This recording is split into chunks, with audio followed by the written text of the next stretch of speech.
कई सदियों पहले अनातोलिया की सरजमीन पर एक बहादुर और ताकतवर कबीला रहता था जिसे काई कबीला कहा जाता था।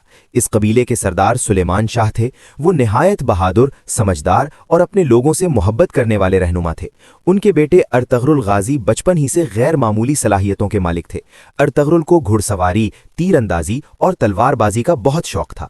वो अक्सर अपने वालिद के साथ जंगी मशक़ें करते और कबीले के बुजुर्गों से बहादुरी और हिकमत की बातें सीखते। अर्तगरुल ना सिर्फ एक बहादुर नौजवान थे बल्कि उनका दिल भी बहुत नरम था। वो हमेशा कमजोरों की मदद करते और किसी पर जुल्म होते नहीं देख सकते थे।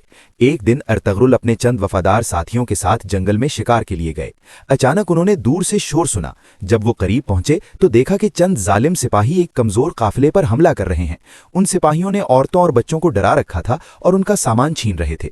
अर्तगरुल ने यह मंजर देखा तो फौरन अपने साथियों से कहा कि हम खामोश नहीं रह सकते। फिर वो बहादुरी के साथ मैदान में उतरे और जालिमों का मुकाबला किया। सख्त लड़ाई के बाद दुश्मन भाग गए और काफिले के लोग बच गए। वो सब अर्तगरुल के बहुत शुक्रगुजार हुए। इस वाक़े के बाद अर्तगरुल की बहादुरी की शोहरत दूर दूर तक फैल गई। वक्त गुजरता गया और वो अपने कबीले के एक मजबूत और बहादुर रहनुमा के तौर पर मशहूर होने लगे। जब भी कबीले पर कोई मुश्किल आती, अर्तगरुल हिम्मत और अक्ल से उसका हल निकालते। एक वक्त ऐसा भी आया जब काई कबीले को अपनी हिफाजत और मुस्तकबिल के लिए नई जमीन की जरूरत पड़ी। इर्द गिर्द दुश्मनों के खतरात भी बढ़ रहे थे। अर्तगरुल ने अपने लोगों को हौसला दिया और कहा कि अगर हम मुत्तहिद रहें तो कोई हमें शिकस्त नहीं दे सकता।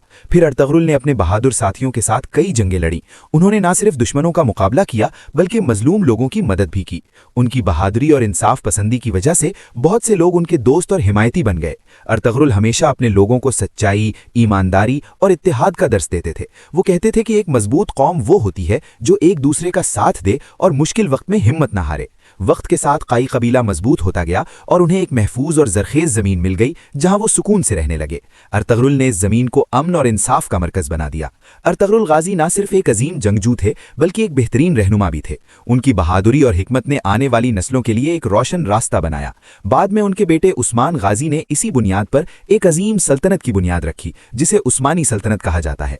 अर्तगरुल गाजी की कहानी हमें यह सबक देती है कि बहादुरी, ईमान, इंसाफ और इत्तेहाद इंसान को अजीम बना देते हैं।